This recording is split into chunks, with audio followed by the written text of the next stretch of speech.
எம்ஜிஆர் உறவினர் விஜயன் கொலை வழக்கில் குற்றவாளிகள் 7 பேருக்கும் ஆயுள் தண்டனை விதித்து சென்னை முதன்மை அமர்வு நீதிமன்றம் தீர்ப்பளித்துள்ளது.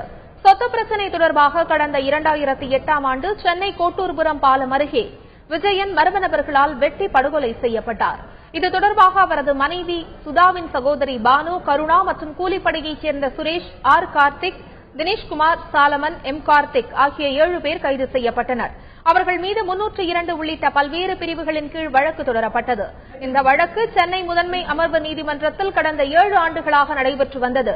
79 சாட்சிகள் விசாரிக்கப்பட்டனர். இவ்வழக்கில் இன்று தீர்ப்பளித்த நீதிமன்றம் குற்றம் சாட்டப்பட்ட 7 பேரும் குற்றவாளிகள் என அறிவித்தது.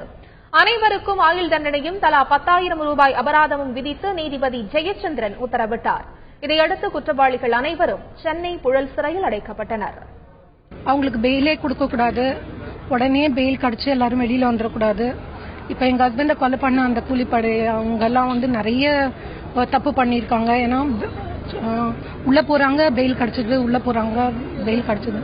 பெயிலே கிடைக்காம அவங்களுக்கு தண்டனை தான் கிடைக்கும்னு கடுமையான தண்டனை கொடுத்தா நிச்சயமா லா ப்ரிவேல் ஆகும்னு நான் நினைக்கிறேன். அப்பீல் போனா நிச்சயமா அப்போஸ் பண்ணுவேன். அவங்க 100% என் ஹஸ்பண்ட கொலை பண்ணவங்க ஜெயிலே தான் இருக்கணும்.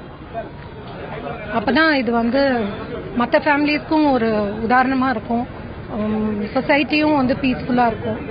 அண்ட் பிளஸ் என்னோட சின்ன வேண்டுகோள் என்னன்னா, விட்னஸ்க்கு நல்ல பாதுகாப்பு கொடுக்கணும். அவங்களோட எல்லா டீட்டெயில்ஸும் சொல்றதுனால இவங்கெல்லாம் போய் அவங்கள அப்ரோச் பண்ணி ரொம்ப டைம் டிலே, அட்லீஸ்ட் கிரிமினல் கேசஸாவது ஒரு 2 இயர்ஸ்க்குள்ள முடிஞ்சதுன்னா நானும் என் பசங்களும் என் ஃபேமிலியும் பட்ட மன உளைச்சல். But still justice delay, it's not denied.